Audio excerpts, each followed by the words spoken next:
Ketika Uni Soviet sedang berperang melawan praktik Yudaisme dan segala yang diperjuangkannya, siapa yang memimpin upaya untuk membelanya dan menjaga kehidupan Yahudi tetap hidup meskipun ada penganiayaan?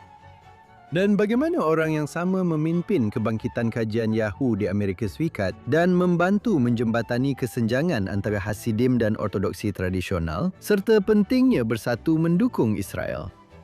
Hari ini, di Think Twice, kita akan membahas pentingnya kehidupan Rebbe Lubavitch ke-6. Rebbe, seorang tokoh yang dalam beberapa dekade terakhir telah tersisihkan oleh penerusnya, namun tetap merupakan sosok penting dalam sejarah Yahudi abad ke-20.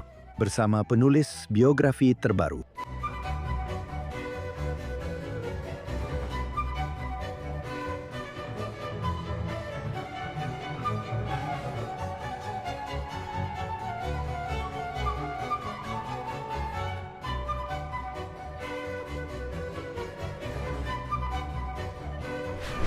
Halo dan selamat datang di Think Twice. Hari ini kita beristirahat sejenak dari konflik dan politik kontemporer untuk membahas bab penting dalam sejarah Yahudi.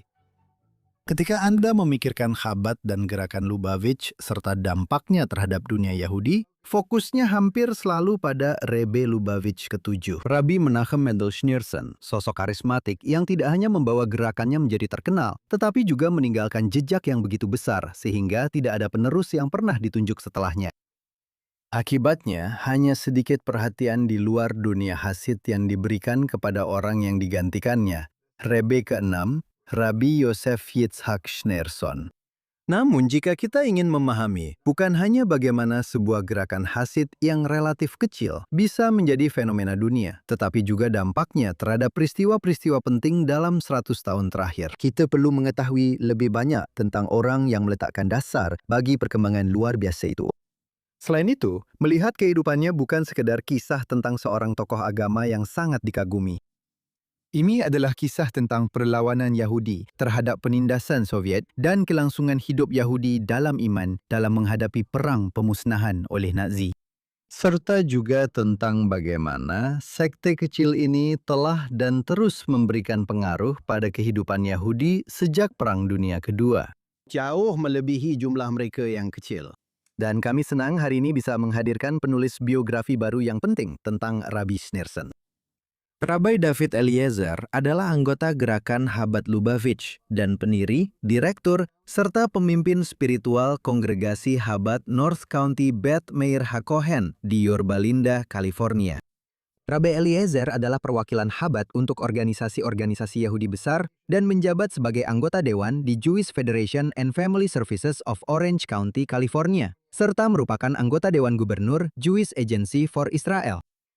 Karyanya telah diterbitkan di berbagai media dan ia adalah penulis 2 buku, yaitu The Secret of Chabad pada tahun 2015 dan yang terbaru, Undaunted, How the Sixth Lubavitcher Rebbe menyelamatkan komunitas Yahudi Rusia, mendefinisikan ulang Yudaisme Amerika, dan menyalakan kembali kebangkitan Yahudi secara global.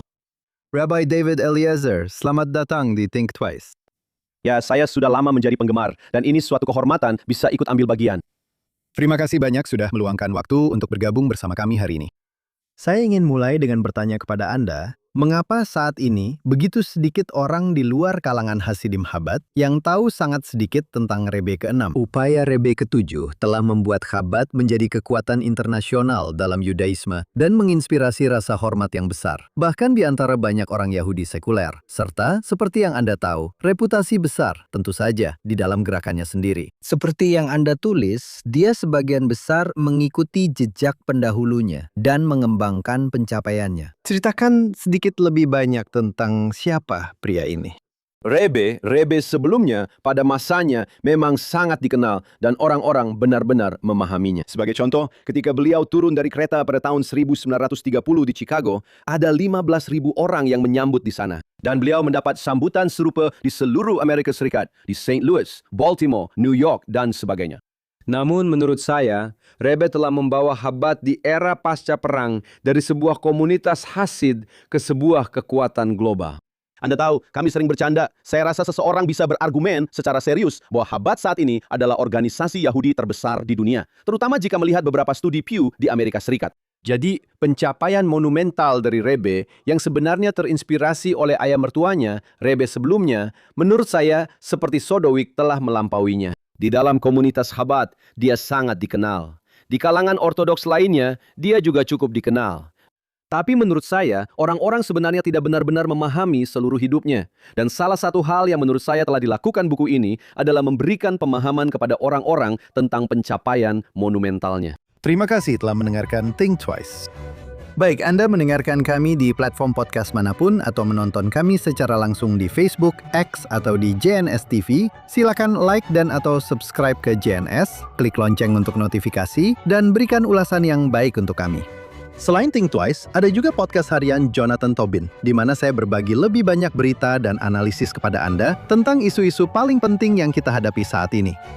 Anda dapat menemukan acara harian tersebut dengan nama Jonathan Tobin Daily di JNS TV, dimanapun Anda mendapatkan podcast Anda. Dan sekarang kita kembali ke program hari ini. Ya. Mari kita bicara sedikit lebih banyak tentang siapa pria ini, Rebe ke-6. Bisakah Anda memberi kami gambaran tentang dunia tempat dia dilahirkan dan bagaimana dunia itu pada dasarnya lenyap selama masa hidupnya, serta pilihan-pilihan yang dihadapi orang Yahudi pada akhir abad ke-19 saat dia beranjak dewasa? Jadi dia lahir pada tahun 1880 dan Alexander yang ketiga terjadi pembunuhan Tsar hanya 2 atau 3 tahun kemudian yang menyebabkan munculnya antisemitisme besar-besaran di Rusia serta imigrasi besar-besaran orang Yahudi Rusia ke Amerika Serikat. Dan memang ada tantangan besar pada masa itu terhadap lingkungan Yahudi tradisional di Rusia. Dia lahir, ayahnya adalah Lubavitch Rebbe yang mendahuluinya, Rabbi Shalom Dovber Schneerson, yang merupakan Rebbe kelima. Dia lahir di kota kecil Lubavitch, yang merupakan semacam oasis spiritual di Rusia Barat. Saat ini, kota itu hanya berjarak 10 mil dari perbatasan Belarus. Tempat itu masih memiliki pesona dunia lama. Anda akan merasa sedang melihat ke sebuah kota kecil. Tidak ada lagi jalanan berlumpur. Sekarang sudah ada aspal di sana. Saya pernah ke sana, jadi sekarang sudah ada aspal. Jadi dia lahir di lingkungan Hasid yang seperti ini, di masa ketika komunitas Yahudi Rusia sedang menghadapi tantangan serius. Dari luar ada antisemitisme yang luar biasa, imigrasi, dan dari dalam begitu banyak gerakan berbeda yang menawarkan solusi mereka sendiri. Haskalah, kaum sekuler yang ingin membuat orang Yahudi lebih Rusia dan lebih terbuka pada dunia. Kaum Zionis yang punya mimpi besar tentang negara Israel. Kaum sosialis dan komunis, dan semua orang sedang bersaing untuk merebut hati orang Yahudi pada saat itu. Dia lahir di tengah-tengah masa penuh gejolak itu. Dan dia menjalani hidup yang penuh gejolak karena begitu Tsar jatuh, dia berada di dunia komunisme. Dan setelah dia diusir dari Rusia, dia berjuang di Eropa Barat. Dan setelah dia melarikan diri dari Eropa Barat, dia datang ke Amerika. Jadi menurut saya, inilah seorang pria yang harus hidup di begitu banyak lingkungan berbeda dengan begitu banyak tantangan berbeda dan masing-masing sangat berbeda satu sama lain. Ya, saya pikir salah satu poin di awal buku Anda yang benar-benar menarik perhatian saya. Dan saat Anda menceritakan sejarah gerakan itu sendiri, serta Anda tahu biografinya, Anda mengatakan bahwa Anda tahu jalur kereta api tidak melewati Lubavitch. Di satu sisi, itu adalah cerita menarik yang ingin saya dengar dari Anda. Tapi juga karena Anda tahu, ini tempat yang Anda tahu seolah-olah sejarah sedang berlalu begitu saja. Dan tetap saja, pria ini yang tumbuh di tempat yang sangat, Anda tahu, jelas terisolasi ini. Setelah itu, ia menguasai panggung dunia. Saya tidak berpikir itu terisolasi. Saya pikir itu adalah sebuah oasis. Karena seperti yang dikatakan Rebbe ketiga, saudara-saudara Polikov, yang terkenal sebagai pembangun besar rel kereta api di Rusia pada pertengahan abad ke-19, yang memiliki hubungan dengan Lubavitch. Juga, itu membuat saya ingin tempat ini menjadi tempat spiritualitas. Biarkan stasiun kereta api berada sedikit lebih jauh. Jadi ini berada di sebuah kota bernama Rudnia. Kira-kira, saya rasa, dengan kereta kuda. Jaraknya sekitar 10 mil. Saya mengendarainya di jalan, tapi dulu orang-orang datang dan naik kereta kuda ke Lubavitch. Jadi dia ingin Lubavitch tetap mempertahankan kesan bahwa ketika orang datang ke sana, mereka datang ke tempat yang penuh spiritualitas. Dan Lubavitch tetap saja memiliki ribuan dan ribuan pengunjung dari seluruh Rusia. Jadi meskipun Anda harus naik kereta api, lalu naik kereta kuda, atau sebelum ada kereta api, Anda hanya bisa pergi dengan kereta kuda, Lubavitch tetap menjadi pusat spiritual bagi orang Yahudi Rusia. Karena misalnya, mereka mengatakan bahwa Rebe ketiga memiliki 600.000 pengikut. Saya tidak tahu apakah itu jumlah yang tepat, tapi tidak diragukan lagi, dia adalah tokoh rabi paling berpengaruh di pertengahan abad ke-19 di Rusia. Dan itu terus berlanjut dengan setiap Rebe Lubavitch berikutnya. Jadi, di satu sisi, itu adalah tempat di mana orang Yahudi datang untuk memperbarui kekuatan rohani mereka. Dan di sisi lain, tempat itu juga terlibat dengan dunia luar, tetapi ada sesuatu yang sangat unik di kota itu dan suasananya. Ngomong-ngomong, ketika Anda pergi ke sana, dan saya pernah ke sana sebagai bagian dari riset untuk buku ini, Anda bisa merasakan keunikannya, bahwa ini adalah tempat di mana para pencari spiritual datang. Dan sekarang, saat dia berusia 30-an, terjadi bencana besar, yaitu Perang Dunia Pertama. Seringkali hal ini terlupakan sekarang karena peristiwa-peristiwa yang bahkan lebih mengerikan yang kemudian menimpa orang Yahudi Eropa. Perang Dunia Pertama juga merupakan bencana besar bagi orang Yahudi Eropa Timur. Bagaimana hal itu secara khusus memengaruhi gerakan Lubavitch? Dan bagaimana orang Yahudi terjebak di tengah-tengah perjuangan antara Kekaisaran Jerman dan Rusia? Jadi di pihak kanan ada Jerman dan Kekaisaran Austria. Juga Jerman menyerang Rusia dan Lubavitch berada di Rusia Barat. Jadi ayahnya yang pernah mengalami pertemuan aneh dengan kaisar beberapa tahun sebelumnya, keduanya, ayah dan anak, Rebe kelima dan Rebe sebelumnya, pernah berada di Berlin pada suatu waktu, dan mereka berada di suatu tempat umum di mana kaisar muncul. Dan kaisar melihat dua rabi di ruangan itu, di teater. Itu adalah teater luar ruangan atau teater dalam ruangan. Dan dia menoleh ke seorang ajudan dan beberapa saat kemudian mereka dikeluarkan. Dan ayahnya, Rebe kelima, berkata kepada putranya, kita harus meninggalkan Lubavitch. Dia akan menyerang karena aku sudah melihat sejak saat itu bahwa orang ini jahat dan kita tidak bisa berada di tempat yang sama dengannya. Jadi pada tahun 1950, saya boleh menyela sebentar. Itu menarik karena banyak orang Yahudi Rusia yang hidup di bawah kekuasaan Rusia mengira bahwa orang Jerman pasti lebih baik. Benar. Dan memang orang Rusia tidak mempercayai orang Yahudi karena mereka mengira bahwa orang Yahudi akan berpikir bahwa orang Jerman adalah Yahudi. Mereka hidup dengan sedikit lebih bebas tentu saja dibandingkan saat mereka di Rusia, sehingga mereka akan berpihak pada kaisar. benar, ya, tapi sang kaisar, dia melihatnya dalam diri sang kaisar. Dia sudah beberapa kali ke Jerman untuk perawatan medis, dan dia melihat sesuatu dalam diri sang kaisar secara spiritual yang hanya bisa dilihat oleh seorang Yahudi suci yang tidak disadari oleh orang lain. Dia berkata, aku harus meninggalkan Lubavitch karena dia akan menyerang. Jadi pada tahun 1915 ketika kota kecil Lubavitch telah menjadi ibu kota Chabad selama lebih dari 1 abad, 102 tahun, mereka meninggalkan Lubavitch dan tidak pernah kembali. Dan Lubavitch hari ini hanyalah sebuah kenangan. Jika kamu pergi ke sana, mereka telah membangun kembali beberapa bangunan, tapi tidak ada orang Yahudi yang tinggal di sana. Dulu ada orang Yahudi yang tinggal di sana sampai Holocaust, tapi mereka dihancurkan, hidup mereka diakhiri oleh Nazi. Jadi mereka meninggalkan Lubavitch. Dan itulah awal dari pengembaraan, di mana pusat Lubavitch berpindah-pindah dari satu tempat ke tempat lain. Pertama dari Lubavitch ke kota Rostov di Rusia Selatan, lalu dari Rostov ke Saint Petersburg, atau yang dulu disebut Leningrad. Lalu dari Leningrad ke Riga, dari Riga ke Polandia, dan dari Polandia ke New York. Kita memulai perjalanan panjang ini dari tahun 1915 hingga 1940. Chabad akhirnya menetap di Brooklyn. Dan itu membuat gerakan tersebut menjadi tidak stabil. Dan juga ini terjadi pada masa yang penuh gejolak besar. Karena pertama, ada Perang Dunia I. Dan setelah itu, ada sesuatu lagi yang akan mengubah seluruh nasib Yahudi Rusia, yaitu revolusi komunis. Kita hidup di zaman yang Anda tahu, kita melihat sekeliling dan melihat dunia ini agak kacau. Tapi menurut saya, kekacauan yang kita hadapi jauh lebih sedikit dibandingkan kekacauan orang-orang di era itu, di mana mereka kehilangan keluarga, kehilangan rumah, kehilangan kebebasan, dan didorong ke lingkungan politik yang benar-benar berbeda. Saya pikir meskipun kita melihat tantangan tertentu terhadap juri Amerika saat ini, saya masih berpikir kita berada di masa keemasan juri Amerika. Ya, jika dibandingkan ketidakstabilan yang dihadapi orang Yahudi di Eropa Timur. Maksud saya, Anda tahu, bukan hanya Anda tahu, mereka berada di tengah-tengah baku tembak Perang Dunia I. Sesuatu yang, seperti yang saya katakan, tidak sering diingat. Tapi kemudian mereka juga berada di tengah-tengah baku tembak revolusi Rusia dan mengalami pogrom, Anda tahu, dari kelompok putih maupun merah. Dan tidak ada seorang pun, Anda tahu, mereka tidak berpihak pada siapapun. Tidak ada yang menganggap mereka berada di pihak mereka. Dan itu membawa saya, Anda tahu, ke pertanyaan saya berikutnya, yaitu kudeta Bolshevik pada tahun 1917 dan pembentukan Uni Soviet jelas merupakan titik penting dalam sejarah Eropa abad ke-20 dan bencana bagi bangsa Rusia secara keseluruhan.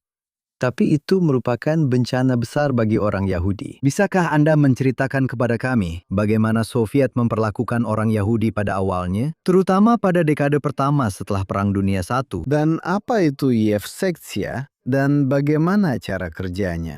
Jadi kita harus benar-benar mengatakan bahwa komunisme itu mengerikan sekaligus luar biasa. Karena sampai saat itu, hingga revolusi komunis, seorang Yahudi hanya diizinkan tinggal di wilayah tertentu di Rusia, yaitu wilayah permukiman terbatas bagi orang Yahudi. Dia tidak bisa kuliah, dia memiliki sedikit kebebasan, dia memiliki sedikit stabilitas ekonomi. Dan salah satu hal yang dilakukan oleh revolusi komunis, setidaknya secara resmi, adalah menghapus semua pembatasan terhadap orang Yahudi dan membiarkan mereka tinggal dimanapun yang mereka pilih, serta mengejar pendidikan atau pekerjaan yang mereka inginkan. Dan banyak pemimpin partai komunis adalah orang Yahudi, karena mereka melihat ini sebagai harapan untuk membebaskan diri dari tsar yang despotik. Di sisi lain, kekurangannya adalah biayanya. Kita harus menyingkirkan agama, bukan hanya Yudaisme, mereka juga memerangi agama Kristen. Mereka secara aneh takut untuk melawan umat Muslim karena jumlah mereka sangat banyak. Ini sangat menarik. Dan mereka menciptakannya. Itu terdengar akrab bagi pendengar abad ke-21. Ya, hari ini kita takut untuk melawan hal yang tidak bermoral. Kamu tahu, ketika kita melihat kekerasan atau ekstremisme politik di komunitas Muslim, kita takut untuk melawannya. Ketakutan yang sama juga ada di antara kaum komunis, karena mereka membentuk seksi Kristen dalam partai komunis untuk menganiaya orang-orang Kristen religius di Rusia atau gereja Ortodoks Rusia. Dan mereka juga membentuk Yevsektia yang merupakan bagian Yahudi dari partai komunis. Dan banyak pemimpinnya berasal dari keluarga religius. Dan mereka melancarkan perang melawan Yudaisme di Rusia untuk menghancurkannya. Dan mereka menutup semua sekolah Yahudi, mereka menciptakan sistem sekolah Yahudi mereka sendiri, di mana mereka belajar dalam bahasa Yiddish, dan mereka belajar tentang Karl Marx, bukan tentang Musa. Dan mereka berusaha menyingkirkan semua pejabat agama sebisa mungkin, dan menolak hak orang Yahudi untuk menjalani hidup mereka sebagai Yahudi yang taat beragama. Dan hal ini membuka jalan bagi salah satu pertempuran terpenting dalam kehidupan Rebbe sebelumnya, di mana semua para rabi terkemuka meninggalkan Rusia dan dia tetap tinggal dengan komitmen terhadap kesejahteraan setiap orang Yahudi di negara itu dan untuk melawan kaum komunis. Sekarang, ceritakan kepada kami bagaimana Rebbe melawan dan seberapa berhasil usahanya dalam membela Yudaisme pada saat agama itu sedang diserang. Dan tidak seperti beberapa dekade kemudian, Anda tahu, bagi kami yang tumbuh dewasa. Selama gerakan pembela Yahudi Soviet, orang-orang Yahudi di Uni Soviet sebagian besar terisolasi dan tidak mendapat dukungan dari orang Yahudi di luar negeri. Terutama sejumlah besar dari mereka yang berhaluan kiri dan baik mendukung Soviet, atau setidaknya beranggapan bahwa mereka lebih baik daripada para pendahulu mereka di masa Tsar. Jadi, kenapa kita harus terlibat? Nah, yang dia lakukan adalah dia beroperasi di dua tingkat. Dia membentuk sebuah komite rabi yang menjadi wajah publik Yudaisme di Rusia.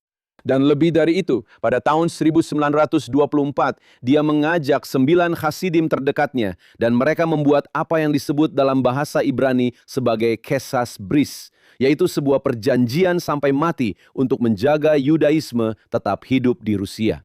Sekarang, banyak dari individu-individu ini, beberapa dari mereka pergi. Anda tahu, ada lelucon lama di kalangan Hasidim. Ketika saya belajar di yeshiva, kami memiliki para Hasidim tua yang semuanya pernah ke Siberia. Dan mereka berkata, ya, du es geben not schwer. Kamu hanya 2 tahun di Siberia. Itu hanya mitzvah biasa. Saya 10 tahun di Siberia. Itulah mitzvah yang sebenarnya.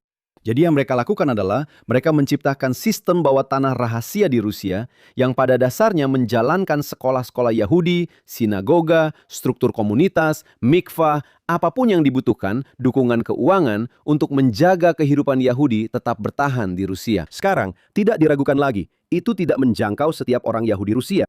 Tapi yang dilakukan, itu menciptakan sistem pendidikan yang terus berjalan. Saya pernah mendengar sebuah pidato yang luar biasa. Pada tahun 1994, saya menghadiri peringatan untuk Lubavitcher Rebbe di Tel Aviv, hanya 30 hari setelah beliau wafat. Dan pembicara utamanya adalah Yitzhak Shamir, yang saat itu merupakan mantan Perdana Menteri Israel. Dan dia berdiri lalu berkata, bahwa pada tahun 1950-an, saya berada di Mossad, Dinas Rahasia Israel, dan kami memutuskan untuk menjangkau komunitas Yahudi Rusia. Dan kami menemukan bahwa di setiap kota dan kota kecil di Rusia ada jaringan rahasia yang dijalankan oleh Lubavitcher Rebbe di New York. Jaringan itu bertahan hingga runtuhnya Uni Soviet. Dan jika Anda datang ke Rusia hari ini, maksud saya 90% kehidupan Yahudi di Ukraina dan di Rusia serta di seluruh bekas Uni Soviet dijalankan oleh Chabad karena jaringan rahasia itu selalu ada. Jaringan itu mengalami masa-masa naik dan turun. Dan akhirnya, jaringan itu pada akhirnya menjadi kebangkitan kehidupan Yahudi yang kita lihat hari ini di bekas Uni Soviet. Jadi, jaringan itu berhasil bertahan. Banyak orang yang terbunuh. Ketika saya pergi belajar di yeshiva di Israel, beberapa guru utama kami semuanya pernah ditangkap, Anda tahu, dan bukan karena mereka terlibat dalam aktivitas ilegal, tetapi karena mereka mendidik anak-anak Yahudi, membantu orang-orang Yahudi melarikan diri dari Rusia.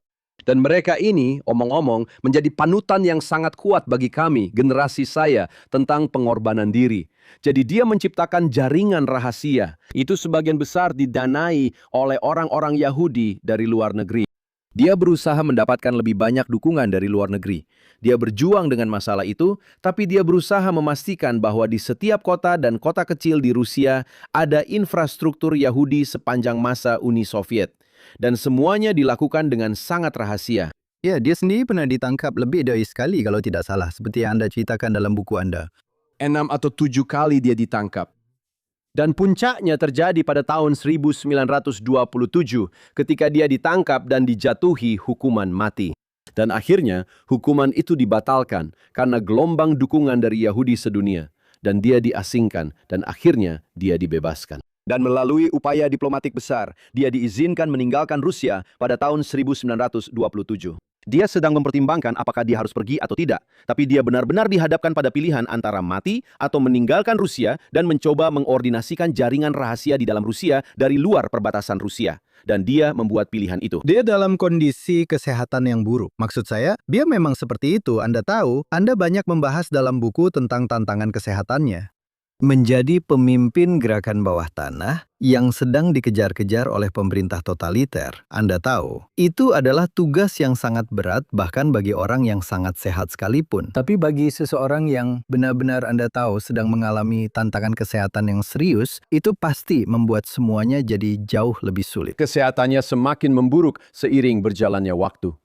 Pada tahun 1932, mereka mendiagnosisnya dengan MS, yaitu multiple sclerosis.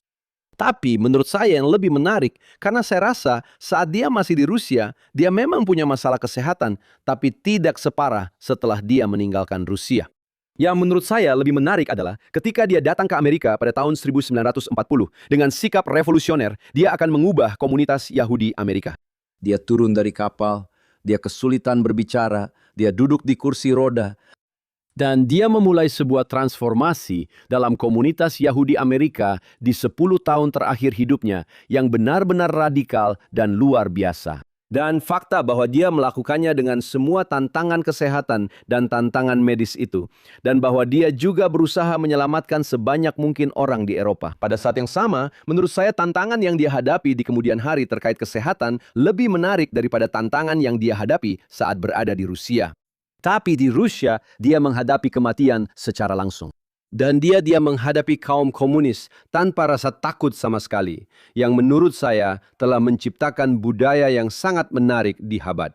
Semua orang tahu bahwa ketika sesuatu harus dilakukan, Rabbi Chabad, saya tidak bilang mereka sempurna dan mereka selalu melakukannya, tapi ya begitulah. Tapi Rabbi Chabad, putra-putra Rebbe, tapi yang tertanam dalam komunitas ini adalah budaya nyata pengorbanan diri untuk orang lain dan kesediaan untuk pergi ke tempat-tempat tertentu. Maksud saya, siapa lagi yang mau tinggal di Mauritius atau di tempat manapun di seluruh dunia? Ya, atau kemanapun kamu akan pergi. Semua orang tahu kalau kamu butuh bantuan. Kalau kamu di sana dan terjebak, kamu di Machu Picchu di Amerika Selatan, atau dimanapun itu, Chabad ada di sana. Dari mana asalnya? Dari budaya pengorbanan diri. Dan siapa yang menciptakan budaya itu?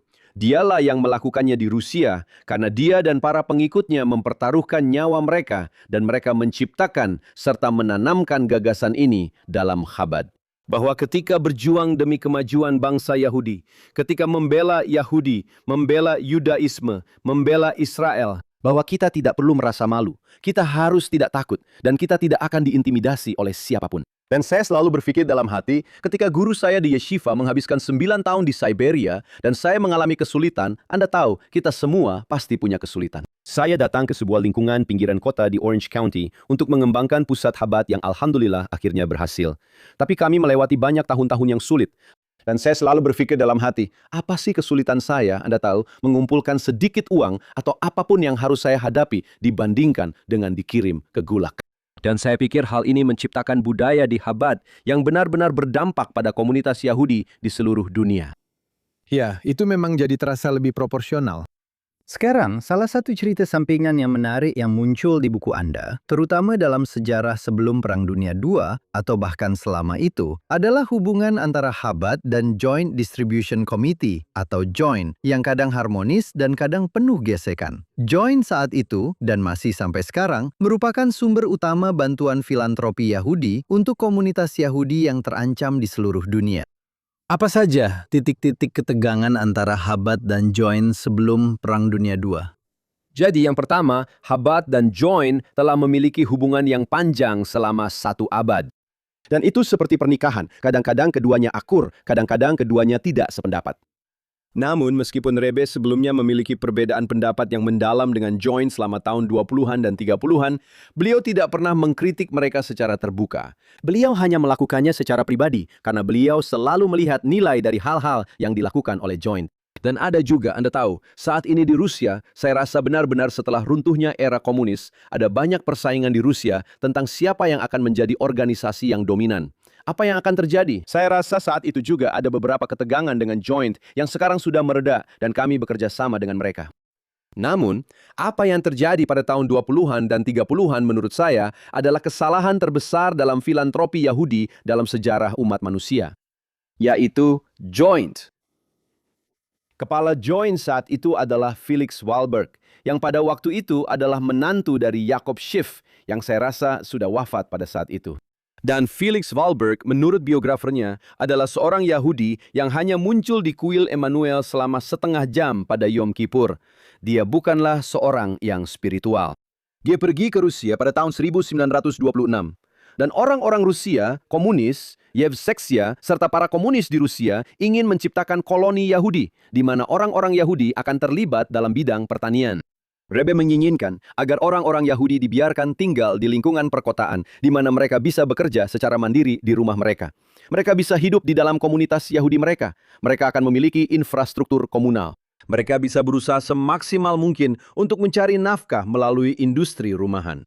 Dan yang terjadi adalah, Titan dari Wall Street ini mengarahkan JOIN untuk menjalin kemitraan dengan kaum komunis. Dan sejak sekitar tahun 1924 atau pertengahan 1920-an hingga 1937, mereka menginvestasikan, jika dihitung dengan nilai uang saat ini, $250 juta ke dalam bidang pertanian ini. Mereka menjadi mitra kaum komunis dalam membangun permukiman pertanian untuk orang Yahudi.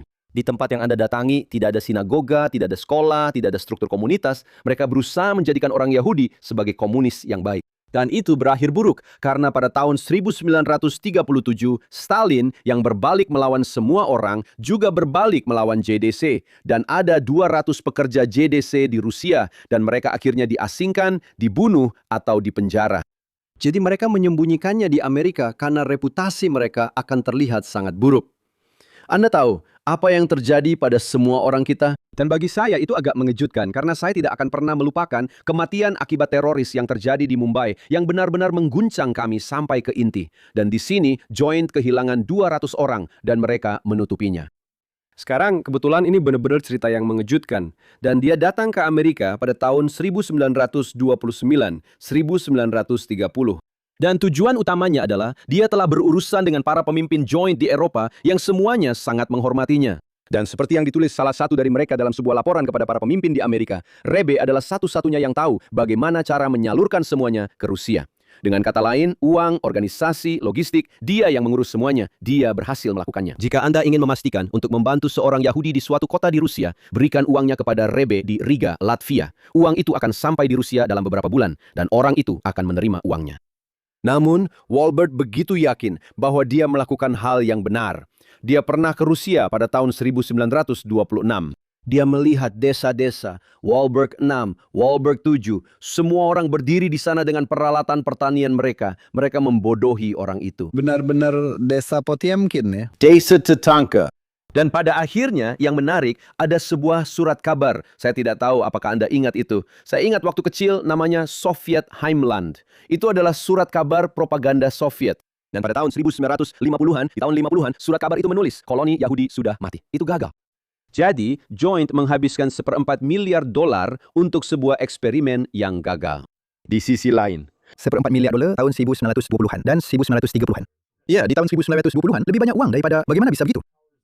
itu $1,4 miliar hari ini. Tapi di sisi lain, ketika 1.000 Hasid melarikan diri dari Rusia setelah perang, siapa yang mendampingi Chabad dan siapa yang berdiri di sana untuk membantu orang-orang ini menetap dan berpindah ke seluruh dunia? Itu adalah Joint.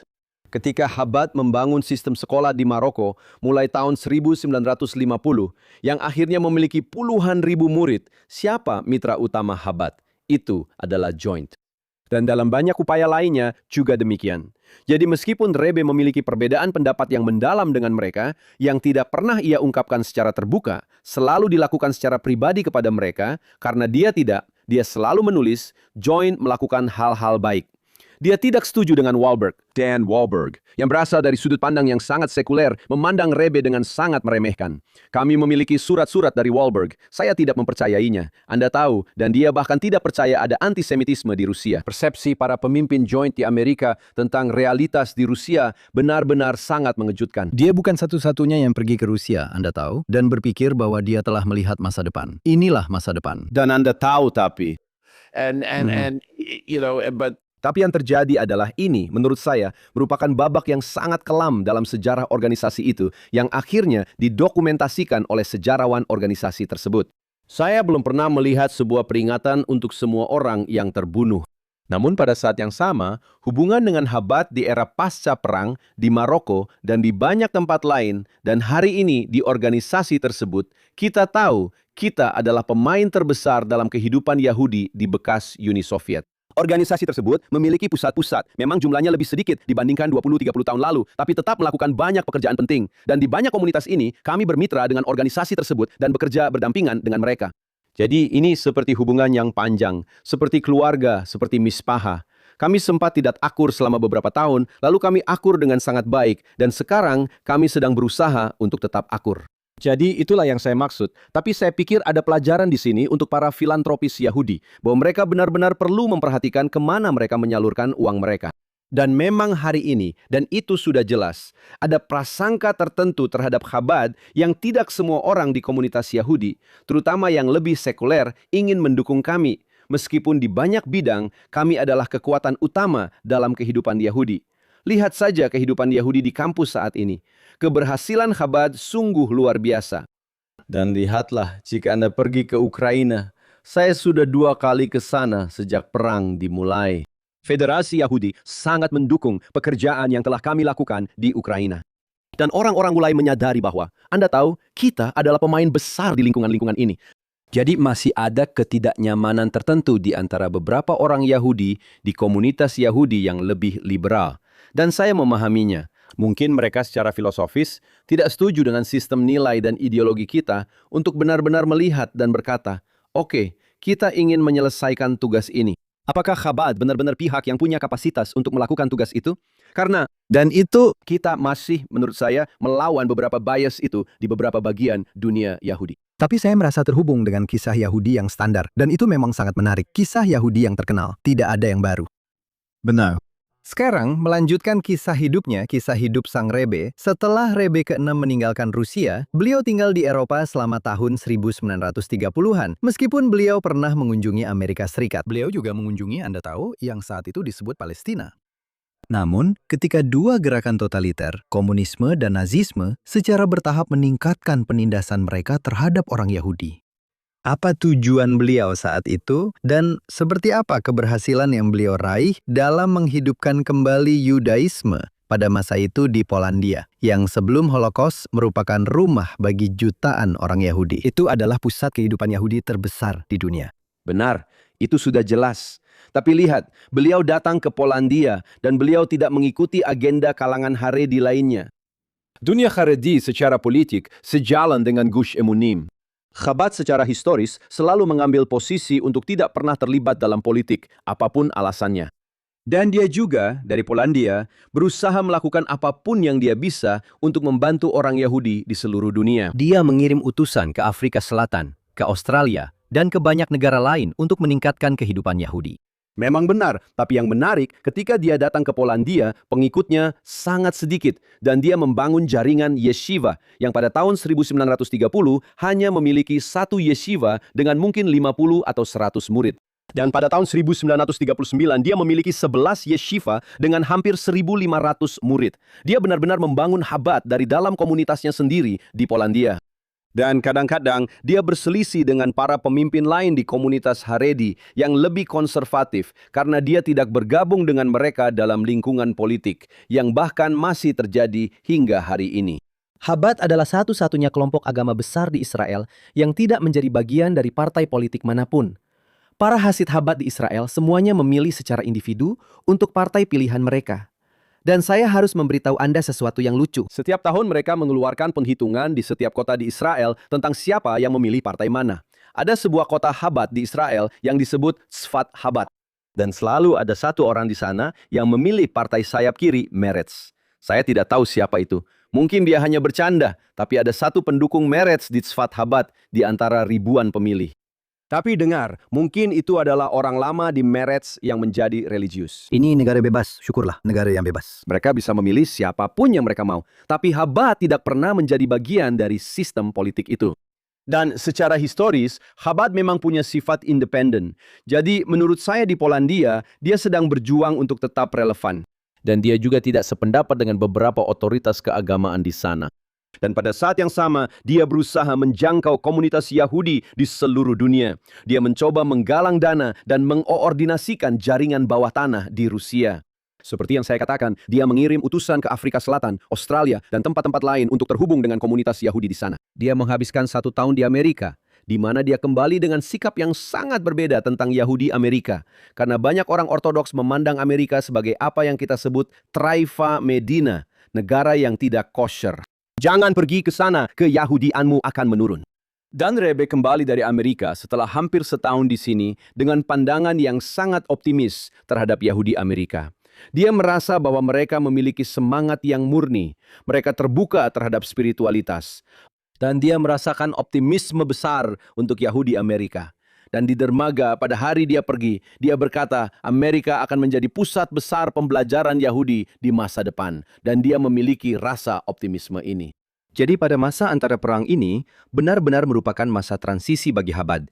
Tetapi dia memutuskan untuk tetap tinggal di Polandia karena dia merasa harus mengurus komunitas Yahudi Rusia. Kamu akan memiliki kedekatan yang lebih besar dan juga membangun komunitas Chabad di Eropa Tengah serta di Eropa Timur dan Polandia di negara-negara ini. Akan ada masa depan, tradisi Hasid di dunia itu. Benar, sekarang Holocaust jelas merupakan masa tragedi yang unik bagi semua orang Yahudi. Tapi apa dampaknya secara khusus terhadap Chabad yang meskipun Rebe berhasil melarikan diri, yang mana itu adalah kisah menarik yang Anda ceritakan sendiri. Sebagian besar pemimpin dan rabinya bersama dengan orang Yahudi Eropa lainnya terjebak di bawah kekuasaan Nazi. Lalu ceritakan sedikit tentang peran apa yang dimainkan oleh Chabad dan Rebe dalam upaya yang sebagian besar tidak berhasil, namun sebagian juga berhasil, di Amerika Serikat untuk meningkatkan kesadaran tentang penyelamatan orang Yahudi. Baik, izinkan saya rasa menarik untuk menambahkan tentang bagaimana dia diselamatkan. Karena ini adalah sesuatu yang bisa menjadi film Hollywood, tapi saya rasa Hollywood tidak akan pernah membuat film tentang seorang rabi religius yang melakukan sesuatu seperti ini. Di Hollywood yang sangat berbeda. Ya. Hollywood yang berbeda. Namun, pemerintah Amerika ketika Chabad di negara ini masih sangat kecil, hanya beberapa aktivis. Entah bagaimana mereka bisa menarik perhatian Gedung Putih. Dan pemerintah Amerika mendatangi pemerintah Jerman dan berkata, ini bulan September-Oktober 1939, selamatkan rabi ini. Mereka mengirim 1 unit tentara Jerman ke Warsawa untuk mencarinya. Dan orang-orang Jerman ingin melakukannya karena mereka berpikir, tahu tidak, jika Amerika senang dengan kami, mungkin, siapa tahu, perang ini kami juga tidak tahu apa yang akan terjadi. Saya bahkan tidak tahu apakah mereka tahu kemana arah perang ini. Ya, untuk menekankan, penting untuk diingat bahwa ketika Polandia ditaklukkan, Amerika Serikat masih netral. Amerika Serikat baru ikut perang 2 tahun kemudian. Amerika belum ikut perang sampai 2 tahun lagi. Jadi pada titik ini, benar, Jerman berpikir, jika kami melakukan kebaikan untuk orang Amerika, mereka akan tetap netral pada saat itu. Jadi mereka menemukan keberadaannya dan dia dikirim pada akhir Desember 1939. Dia dikirim ke Riga dan dari Riga dia datang ke Amerika Serikat. Sekarang di Amerika Serikat, dia tiba dan hal pertama yang dia lakukan adalah melakukan segala yang dia bisa untuk menyelamatkan para murid yesivanya. Sekarang, dia telah mendorong sebanyak mungkin orang Chabad di Polandia untuk meninggalkan Polandia dan pergi ke Lituania yang saat itu merupakan negara netral. Dan dia mulai mengirim surat ke seluruh dunia untuk mencari visa, mencari tempat di mana mereka bisa pergi. Dan dia berusaha mengumpulkan uang, tapi sumber dayanya sangat terbatas. Dan dia tidak memiliki basis dukungan yang kuat di Amerika Serikat. Kamu tahu, sekarang ini kalau kamu lihat Chabad, itu adalah kekuatan besar dalam dunia Yahudi. Kamu tahu, di setiap lingkungan pinggiran kota di Amerika, ada gedung Chabad yang besar. Tapi pada masa itu, mungkin hanya ada 100 Hasidim sejati di Amerika, dan tidak ada satupun dari mereka yang benar-benar punya uang. Jadi dia tidak punya uang. Dan meskipun Chabad berhasil menjangkau pejabat tingkat tinggi di pemerintahan Amerika untuk menyelamatkan sang Rebe, itu tidak berubah menjadi pengaruh politik dalam bentuk apapun. Itu hanya terjadi sekali saja. Ada beberapa tokoh kunci di Gedung Putih Roosevelt yang memutuskan ingin menyelamatkan rabi ini. Setelah itu, mereka tidak tertarik lagi. Jadi dia tidak punya pengaruh politik. Dia juga memiliki sedikit sumber daya keuangan. Dan pada masa awal, dia melakukan apapun yang dia bisa untuk menyelamatkan sebanyak mungkin murid. Tapi dia benar-benar merasa putus asa. Dan pada tahun 1943, dia menulis surat panjang bahwa para politisi tidak mendengarkan kami. Dan di masa lalu, tulisnya, orang Yahudi selalu bisa melobi para politisi yang mau bersikap terbuka. Media tidak tertarik dengan apa yang kami katakan. Para pemimpin Yahudi cukup tidak berdaya. Dan kita tahu, jika Anda lihat, Anda tahu, tidak ada keraguan seperti yang ditulis Raphael Madoff bahwa Roosevelt bersikap ramah kepada pemimpin Yahudi terpenting saat itu, Stephen S. Wise, yang tidak memiliki keberanian untuk bangkit dan mengorganisir komunitas Yahudi Amerika untuk menghadapi Gedung Putih. Itu benar-benar mereka ingin berperang dan bukan menyelamatkan orang Yahudi. Mereka tidak ingin mengebom Auschwitz. Mereka tidak ingin melakukan hal-hal yang seharusnya dilakukan. Jadi Rebe sangat frustrasi karena dia tidak punya pengaruh dan dia tidak punya uang. Dia tidak punya kekuasaan. Dia mencoba apapun yang dia bisa untuk menyelamatkan siapapun. Ketika dia mengetahui ada orang Yahudi yang dia kenal berada di kamp pengungsi di Australia, dia menulis kepada para pengikutnya di Australia, tolong jaga mereka. Ketika dia menemukan pengungsi Amerika di utara di Saguaro, dia mengirim para pengikutnya untuk merawat mereka. Apapun yang bisa dia lakukan, dia lakukan. Tapi kemampuannya sangat terbatas. Dia juga tidak sehat. Dia di kursi roda. Dia tidak bisa bergerak bebas. Dia tidak benar-benar bisa bepergian. Menariknya, dia mendukung pawai terkenal di Washington pada Oktober 1943, di mana dia mengirim sekelompok orang yang sangat terhormat, tapi dia sendiri tidak bisa pergi. Karena secara fisik, dia tidak mampu melakukan perjalanan ke sana. Tapi dia mengirim beberapa orang yang sangat terhormat. Dia mengirim 4 Hasidimnya yang sangat dihormati untuk mewakili Chabad dalam pawai itu. Yang ternyata menjadi katalis bagi pembentukan War Refugee Board yang mulai mengubah takdir dan menyelamatkan banyak orang Yahudi di Eropa. Tapi saya pikir dia melakukan apapun yang dia bisa dalam konteksnya.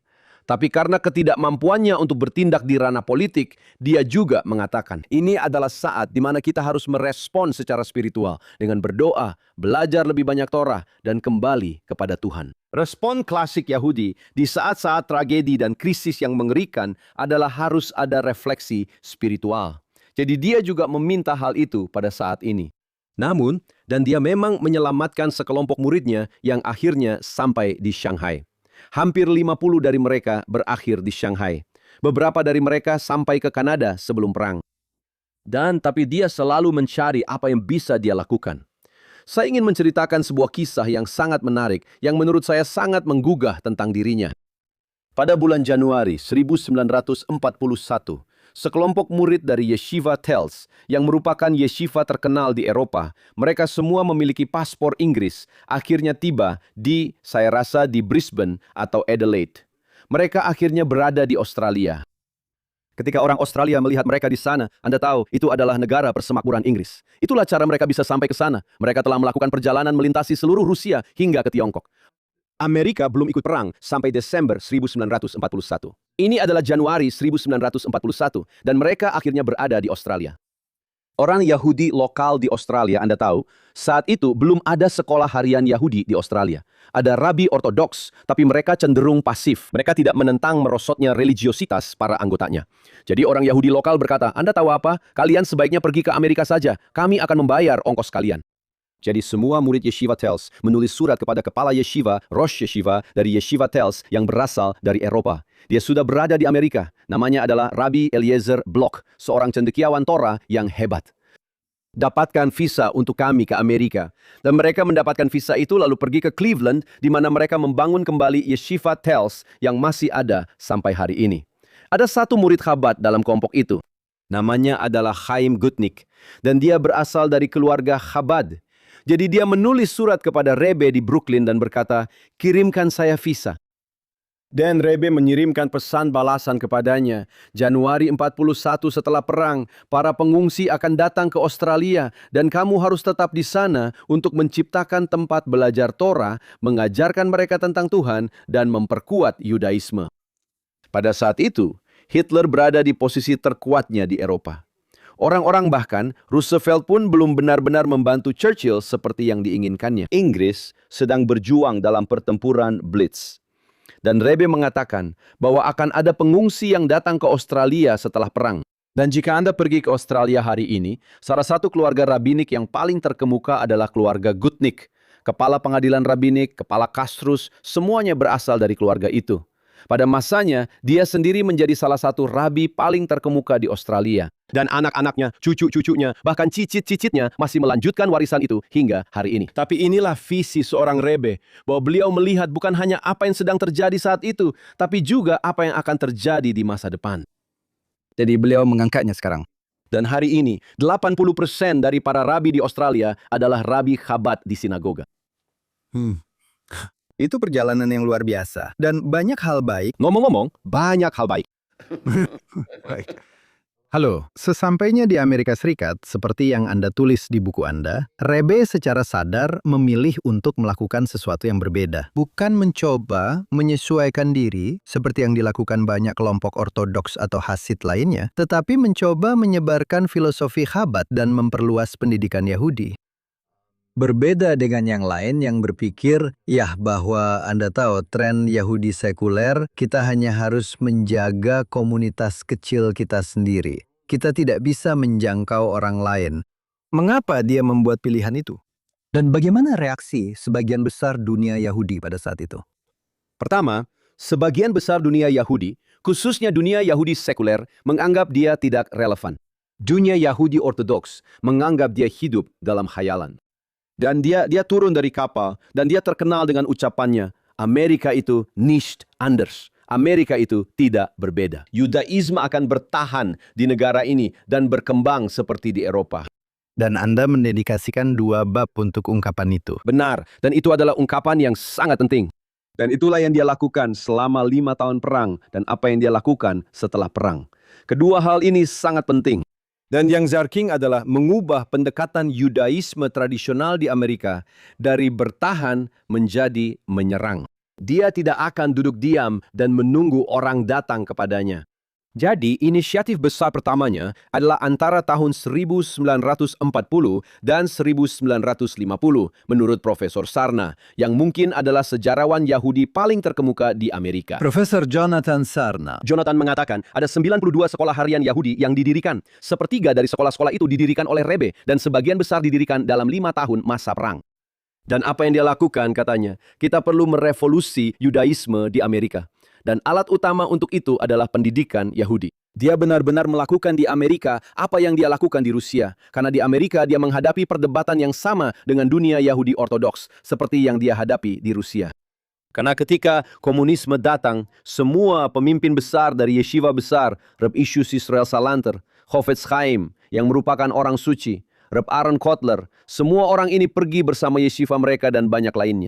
Mereka berkata, mari kita keluar dari Rusia sekarang juga, dan kita akan pergi ke Polandia atau Lituania, dan kita akan membuat Yudaisme tetap bertahan.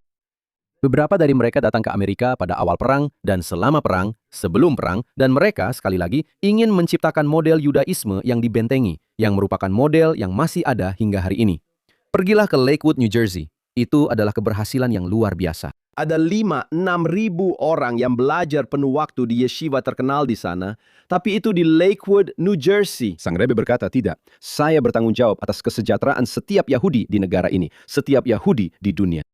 Ini adalah visi seorang pemimpin global. Dan beliau berkata, yang ingin saya lakukan adalah menciptakan sebuah jaringan, mengubah sikap terhadap pendidikan Yahudi di Amerika. Kebanyakan Yahudi Amerika berpikir bahwa sekolah negeri adalah tiket menuju perguruan tinggi, universitas, dan kesuksesan di negara ini. Beliau melawan arus utama. Tingkat pendidikan Yahudi di sini sangat rendah.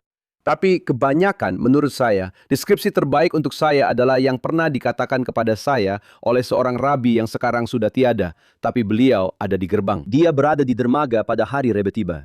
Dan dia menceritakan kisah ini kepada saya. Namanya adalah Rabbi Herschel Fogelman. Dan beliau akhirnya dikirim oleh Rebbe sebelumnya pada pertengahan tahun 40-an ke Worcester, Massachusetts untuk mendirikan sekolah harian Yahudi. Dan anak-anaknya, mereka melanjutkan warisannya di sana sampai hari ini. Dan izinkan saya menceritakan apa yang beliau ceritakan kepada saya. Dia berkata, kami pada masa itu hanya ada beberapa yeshiva di Amerika. Yeshiva induk di Amerika adalah Torah Vodaas. Itu adalah yeshiva yang hebat dan masih hebat sampai hari ini. Dan beliau, Rabbi Fogelman, adalah seorang murid yeshiva berusia 19 tahun, 19 tahun di Torah Vodaas.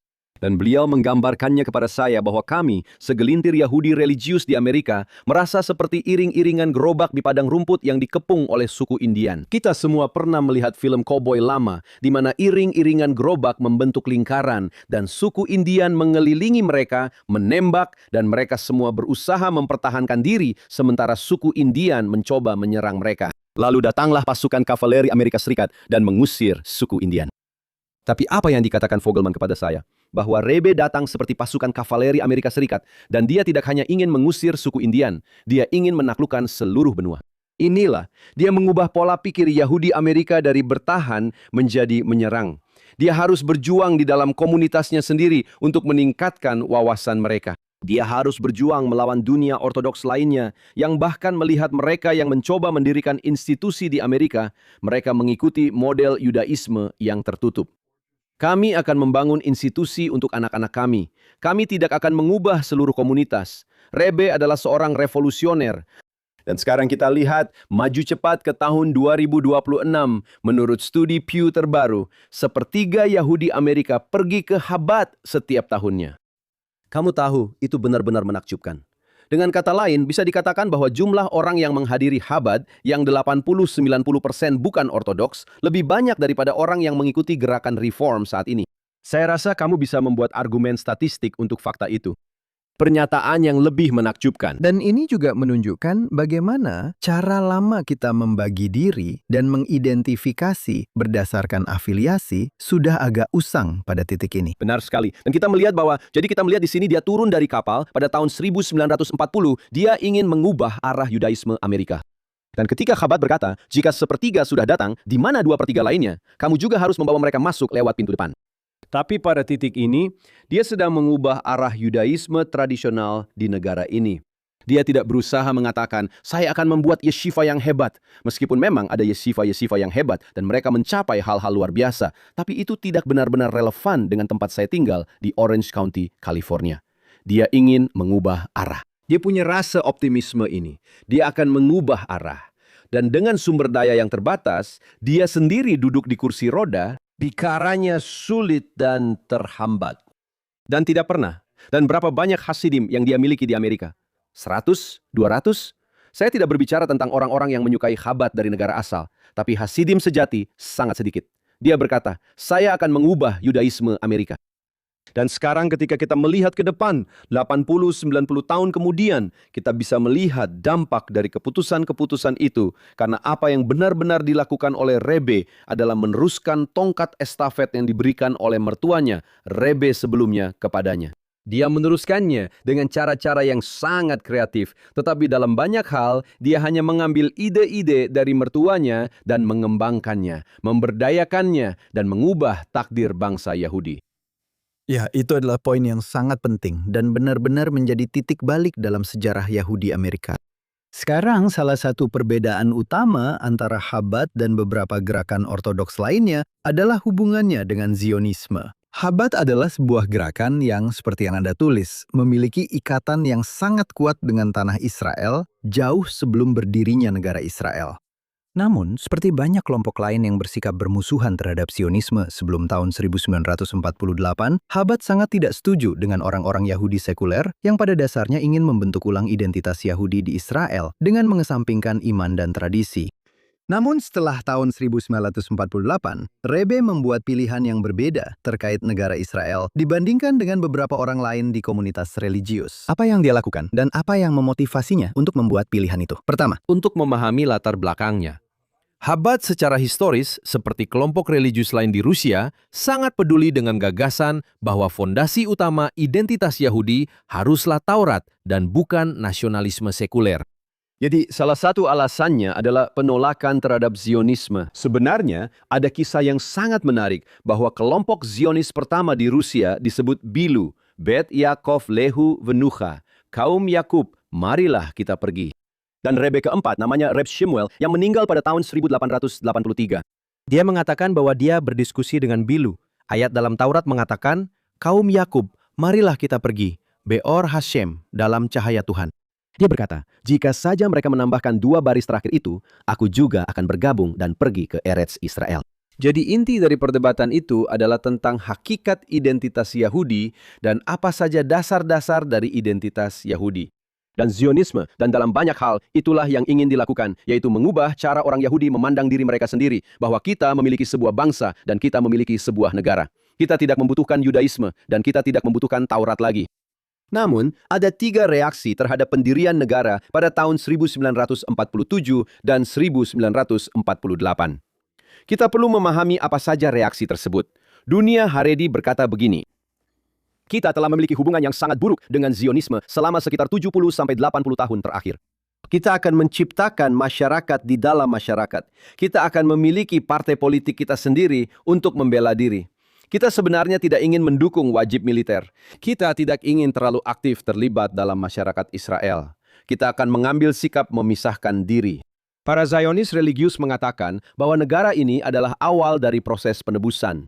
Dan ada doa untuk negara Israel yang di dalamnya terdapat kata-kata Reshet Smichut Gulatenu, yang artinya bunga pertama dari penebusan kita. Dan mereka melihat hal ini sebagai sesuatu yang berakar sangat kuat dalam agama. yang juga dibacakan di sinagoga konservatif, serta oleh banyak orang konservatif. Chabad mengambil jalan tengah. Chabad mengatakan bahwa mereka berada di antara 2 elemen yang berbeda. Pertama, kami tidak setuju dengan gagasan keterpisahan dari masyarakat Israel modern. Jadi kami ingin terlibat dan menjadi bagian dari masyarakat itu. Rebe sebelumnya mengatakan kepada para pengikutnya, setiap orang harus ikut serta dalam pertahanan negara, bahwa kita harus masuk tentara. Bahkan sampai Mahkamah Agung, yang juga saya punya keluhan sendiri tentangnya di Israel, menghancurkannya. Kami punya, itu adalah topik yang sudah pernah kami bahas di podcast ini, pasti. Kami punya kesepakatan yang tidak resmi selama bertahun-tahun. Selama 20 tahun terakhir itu menjadi resmi, di mana anggota Chabad dan para siswa rabbinik, bukan para perempuan, para laki-laki, akan belajar di yeshiva dan kemudian masuk tentara. Dan 2 minggu yang lalu, Menteri Pertahanan Israel mengeluhkan bahwa kami kehilangan banyak tentara berkualitas tinggi karena kesepakatan Chabad telah dibatalkan oleh Mahkamah Agung Israel. Kami adalah satu-satunya sektor Haredi yang bersedia masuk tentara, dan kami telah kehilangan lebih dari selusin tentara Chabad yang tidak membuat mereka lebih suci daripada siapapun. Seperti banyak tentara lain yang telah mengorbankan nyawanya sejak perang dimulai pada 7 Oktober. Jadi kami bersedia masuk tentara nanti dengan pengaturan tertentu. Kami ingin anak-anak kami duduk dan belajar di yeshiva untuk sementara waktu. Dan kami memiliki hubungan kerja yang sangat baik dengan pemerintah selama bertahun-tahun ini. Dan kami ingin terlibat secara aktif dengan masyarakat Israel. Dan poin terakhirnya adalah kami tidak akan terlibat dalam politik. Dengan kata lain, kami mungkin memilih sebagai individu untuk partai politik. Dan ada beberapa partai yang memperebutkan suara Chabad itu. Tapi Chabad tidak pernah memberikan dukungan. Chabad memang pernah terlibat dalam 2 pemilu dalam situasi yang tidak biasa, tapi itu sudah lama sekali, sekitar 30 tahun yang lalu. Dan kami tidak terlibat dalam pemilu Israel. Kami memiliki prinsip-prinsip tertentu. Rebe selalu sangat khawatir bahwa menyerahkan tanah akan membahayakan keamanan negara Israel yang didasarkan pada isu keamanan. Dan hal ini sayangnya telah terbukti sangat-sangat benar. Tapi butuh waktu. Kami ingin menjadi bagian aktif dari masyarakat Israel. Kami masih khawatir tentang gagasan nasionalisme sekuler yang menggantikan identitas Yahudi dan konsep itu. Itu masih menjadi kegelisahan kami. Kami tidak menutup mata terhadapnya. Tapi di saat yang sama, saya akan memberitahu Anda statistik yang paling menarik dan ini benar-benar mengejutkan. Federasi Yahudi di Amerika Utara melakukan sebuah studi yang mereka keluarkan setahun yang lalu, tapi tidak semuanya dipublikasikan, tentang Zionisme dan komunitas Yahudi Amerika. Dan angkanya seperti ini. Dalam gerakan reformasi, 32% orang mengidentifikasi diri mereka sebagai Zionis. Dalam kelompok konservatif, angkanya 55%. Pada kelompok ortodoks, 65%. Dan di Chabad yang sekali lagi, ini berbicara tentang sebagian besar Yahudi non-religius, Yahudi non-ortodoks, yang pergi ke Chabad, 82% mengatakan mereka adalah Zionis.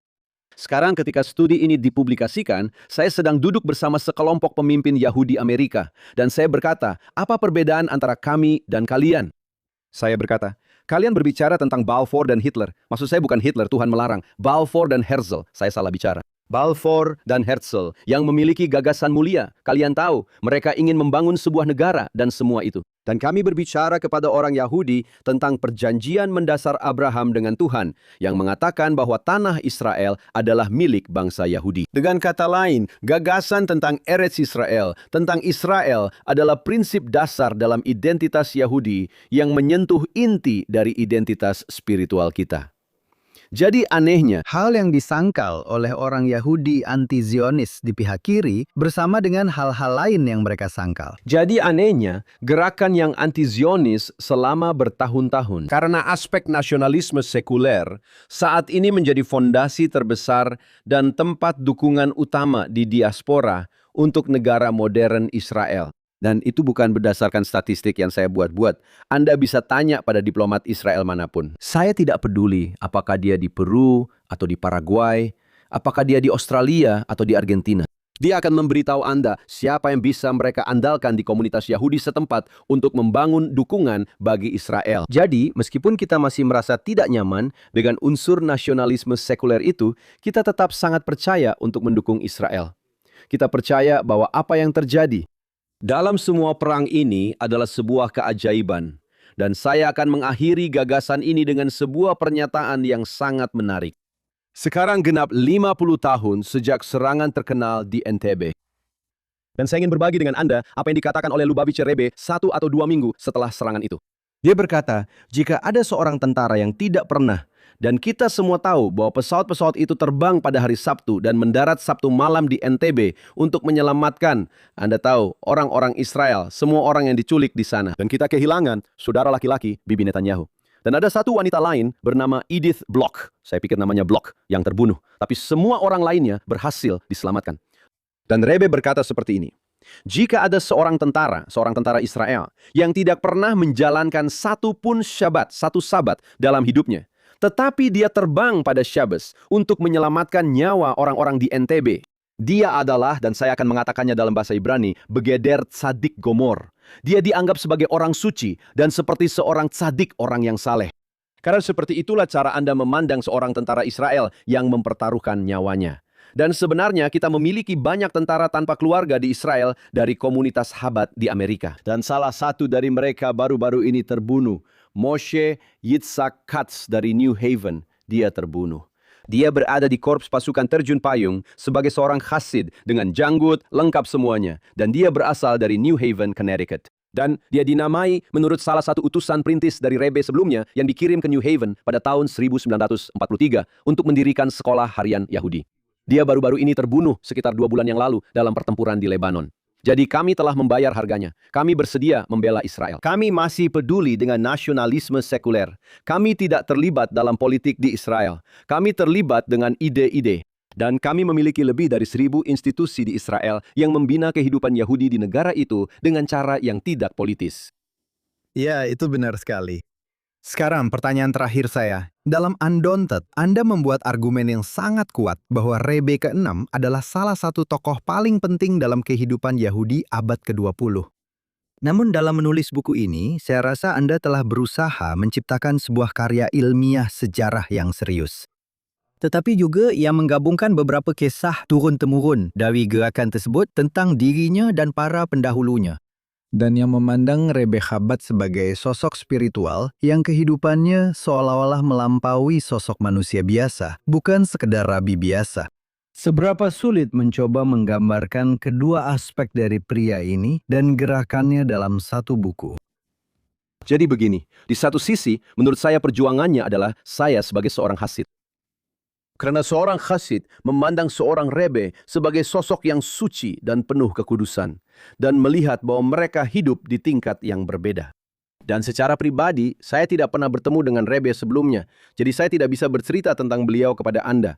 Tetapi saya sudah ratusan kali bertemu dengan Rebe, pertemuan pribadi dengan Rebe. Puluhan fabreng, Anda tahu, saya akan mengatakan ratusan fabreng pertemuan hasidik. Banyak pertemuan berbeda dengan Rebe. Rebe juga memberikan saya nasihat yang sangat penting dan momen-momen penting dalam hidup saya yang sangat berpengaruh bagi saya. Seorang teman saya, seorang rabi konservatif, berkata kepada saya beberapa waktu lalu. Dia berkata kepada saya, Dov, saya membuat kesalahan dalam hidup saya. Saya bertanya, apa itu? Dia berkata, saya tidak pernah bertemu dengan Rebe. Jadi saya katakan kepadanya, ada dua hal yang tidak pernah kamu temui. Saya bilang, kamu tidak pernah menemui kejujuran emosional, dan kamu tidak pernah menemui seseorang yang hidup sebagai seorang tzadik, yang hidup di tingkat spiritual yang lebih tinggi. Karena ketika kamu berurusan dengan seorang Rebe, kamu tahu bahwa semuanya adalah kebenaran. Dan yang kedua, bahwa mereka hidup di tingkat spiritual yang lebih tinggi. Jadi saya bisa menceritakan apa yang kita sebut kisah-kisah Rebe. Kamu tahu, saya punya kisah sendiri dengan Rebe, yang benar-benar merupakan sebuah keajaiban. Dan saya sebenarnya menghindari semua jenis kisah seperti itu di dalam buku. Saya hanya memasukkan satu di catatan kaki, yaitu tentang seorang wanita di komunitas saya. Dia sekarang sudah meninggal. Putrinya tinggal di komunitas saya, yang menerima berkah dari Rebe di sebuah stasiun kereta pada tahun 1932, dan penglihatannya pulih kembali. Jadi saya tidak membahas hal-hal seperti itu. Saya ingin menulis sebuah buku yang bukan hagiografi dan yang jujur serta mencakup segalanya. Ada 120 halaman sumber rujukan. Jadi, jika Anda tidak setuju dengan apa yang saya tulis, Anda bisa menguji sumber-sumbernya. Dan mungkin saya salah. Ini adalah karya penelitian sejarah yang serius, ya. Dan begitulah saya dididik bahwa Anda tahu, saya belajar sejarah, bukan jurnalisme. Anda tahu, saya pikir itu sangat penting. Saya pikir itu sangat penting karena sebagian besar buku yang kita temukan, biografi para rabi besar yang ada di luar sana, terutama di dunia ortodoks, pada dasarnya adalah hagiografi. Mereka tidak membicarakan kesulitan mereka, mereka tidak membicarakan tantangan mereka. Hal yang kita miliki tentang Rebe sebelumnya yang begitu unik adalah beliau banyak menulis tentang dunia batinnya sendiri. Kita memiliki ribuan surat yang beliau tulis. Kita juga memiliki buku harian yang beliau tulis. Jadi kita benar-benar bisa merasakan penderitaan batin beliau ketika menulis tentang Holocaust pada tahun 1943. Ketika setahun sebelumnya, beliau menulis surat, saya di Amerika, saya mencoba melakukan semua hal ini, tidak ada satupun Hasidim yang mendengarkan saya. Beliau sangat frustrasi. Kita benar-benar, beliau menulis tentang masalah kesehatannya. Kita melihat dirinya lewat kata-katanya sendiri. Dan itulah salah satu berkah terbesar yang saya dapatkan saat menulis buku ini. Yaitu saya memiliki begitu banyak materi yang beliau sendiri tulis dan lain sebagainya. Saya berharap saya bisa menulisnya 25-30 tahun yang lalu. Karena saya akan bisa bertemu dengan banyak orang yang memiliki hubungan lebih dekat dengannya. Jadi saya berjuang, saya tidak ingin menulis buku yang merupakan hagiografi, yang menggambarkan semuanya indah dan manis. Dan Anda tahu, mereka semua menjual cerita-cerita tentang para rabi besar ini. Mereka lahir, mereka belajar Mishnah saat berusia 6 tahun, mereka belajar Talmud, mereka berusia 12 tahun, dan tidak pernah mengalami satupun momen kesedihan dalam hidup mereka. Itu tidak benar. Dan saya tidak ingin berada di lingkungan seperti itu. Dan itulah salah satu alasannya, misalnya, saya memiliki penerbit Yahudi arus utama, Koren, Magid, yang merupakan divisi dari Koren yang tidak saya dapatkan. Saya ingin memiliki rasa kemandirian seperti itu. Dan sekarang yang benar-benar mengejutkan saya, Chabad adalah komunitas yang sangat kritis terhadap diri sendiri. Ini adalah komunitas yang sangat berpikiran mandiri. Ada tingkat individualisme yang sangat tinggi. Syukur kepada Tuhan, saya memang mendapat kritik. Pada dasarnya mungkin ada sedikit fakta yang saya salah di sana-sini, tapi buku ini telah diterima dengan sangat luar biasa. Dan saya sangat terkejut dengan hal itu. Jadi saya pikir karena Rebe sangat terbuka tentang dirinya sendiri dan karena topiknya sangat menarik, dan lebih dari itu, saya mencoba memberikan konteks historis, tidak hanya melihat pencapaiannya, tetapi juga menempatkannya dalam konteks sejarah pencapaian orang lain. Yang mana banyak orang, ketika mereka menulis sejarah, terutama di dunia ortodoks, mereka hanya melihat pendekatan mereka sebagai satu-satunya pendekatan. Dan saya melihat pencapaian orang lain juga penting. Jadi itu adalah perjuangan bagi saya untuk melakukannya. Saya bekerja sangat keras. Beberapa bab saya kerjakan dengan sangat keras. Saya bisa bilang bab 10 yang membahas tahun-tahun perang benar-benar memakan waktu 3-4 bulan untuk saya selesaikan. Karena ada beberapa isu paling sulit yang harus dihadapi. Tapi saya pikir hidupnya benar-benar luar biasa. Dan kita melihat bagaimana dia, pertama, saya memang percaya apa yang tertulis di sampul depan. Dia benar-benar menyelamatkan Yahudi Rusia, Yahudi Soviet. Karena Yudaisme saat ini di Rusia, di bekas Uni Soviet, hampir semuanya dulu berada di bawah tanah. Sekarang, semuanya sudah keluar ke permukaan. Dia mengubah arah Yudaisme Amerika. Dan di tahun-tahun terakhir hidupnya, yang saya tulis di bab terakhir, dia juga melakukan sesuatu yang revolusioner.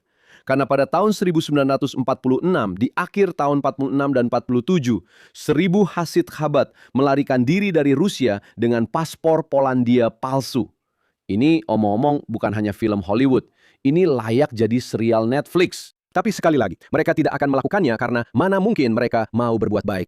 Sekarang mereka melarikan diri dari Rusia. Sekarang, orang-orang ini telah hidup di bawah penindasan komunis selama 25-30 tahun. Mereka lelah. Saudara laki-laki saya pergi ke Siberia, sepupu saya pergi ke Siberia, saya pergi ke Siberia. Tapi untuk memberi Anda gambaran tentang bagaimana pendekatan Rebe terhadap hal ini, ada seorang pria bernama Semach Garevich. Dia menghabiskan 5 tahun di penjara Soviet. Dia melarikan diri bersama keluarganya dari Rusia. Dia datang ke Jerman, lalu dia berada di kamp DP. Dia mencoba pergi ke Amerika dan akhirnya dia berhasil sampai ke Kuba. Dia sampai di sana pada tahun 1949. Dia tidak bisa mendapatkan visa Amerika. Dia menulis surat kepada pamannya di Amerika yang merupakan sekretaris Rebe dan berkata, tolong beritahu Rebe bahwa saya butuh bantuan untuk mendapatkan visa. Rebe mengirimkan sebuah catatan balasan. Untuk apa Semach terburu-buru ke sini? Ada begitu banyak hal yang harus dilakukan di Kuba. Ada seorang rabi yang mengirimkan surat kepadanya dari Santiago, bukan Rabi Chabad. Dia mengirim Semach ke Santiago. Dia memintanya untuk membuat sekolah Yahudi. Kenapa kamu buru-buru ke Amerika? Kita punya orang Yahudi di Kuba. Ini sebelum Castro. Kita harus menjaga mereka. Apa yang kamu lakukan? Pria itu sudah menghabiskan 5 tahun di Siberia. Dia sendirian bersama istri dan anak-anaknya. Dan dia satu-satunya Hasid di seluruh Kuba. Apa yang kamu lakukan untuk mengubah Yudaisme di Kuba? Oke, akhirnya setelah dia melakukan banyak hal, dia mengirim pesan, bilang ke Semach dia sudah bisa datang. Kamu tahu, dan dia pun datang ke Amerika. Tapi dia mengambil para Hasidim yang keluar dari depresi Soviet yang mengerikan ini dan para pelajar rabbinik yang selamat dari Shanghai. Lalu dia berkata kepada mereka, oke, teman-teman, anak-anak laki-laki dan perempuan, saya ingin mendorong kalian untuk pergi ke Australia. Kamu pergi ke Perancis, kamu pergi ke London, kamu pergi ke Israel, ke kota Chabad yang baru.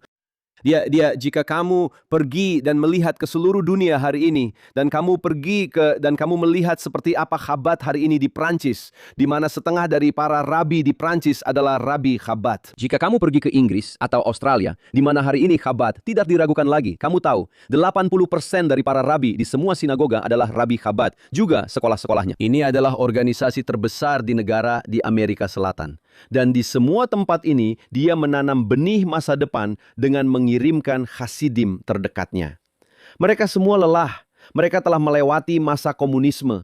Mereka tidak terlalu bersemangat tentang semua ini. Dia berjuang, tidak semua orang mendengarkan, dan dia ingin mengubah komunitas Yahudi dunia. Dan tindakan terakhirnya adalah yang paling menarik, yaitu dia beralih kepada sekelompok murid yeshiva di New York. bukan murid Chabad sekitar hari-hari libur pada tahun 1950. Pada bulan September 1950 dia berkata, "Saya ingin mengirim kalian ke Maroko untuk membuat sistem sekolah Yahudi. Ini adalah murid-murid di Mir Yeshiva. Mereka tidak mau pergi." Jadi kemudian dia menginstruksikan menantunya tepat sebelum wafat, "Saya ingin membuat sistem sekolah di Maroko, Tunisia, dan Afrika Utara."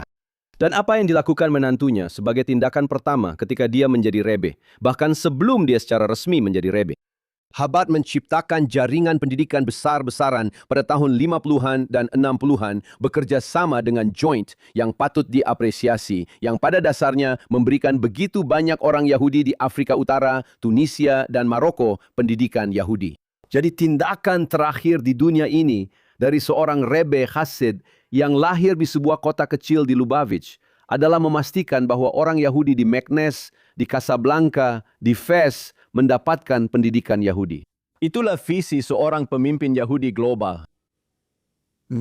Poin yang sangat penting dan bagus untuk dijadikan penutup. Rabi, terima kasih banyak telah bergabung bersama kami hari ini.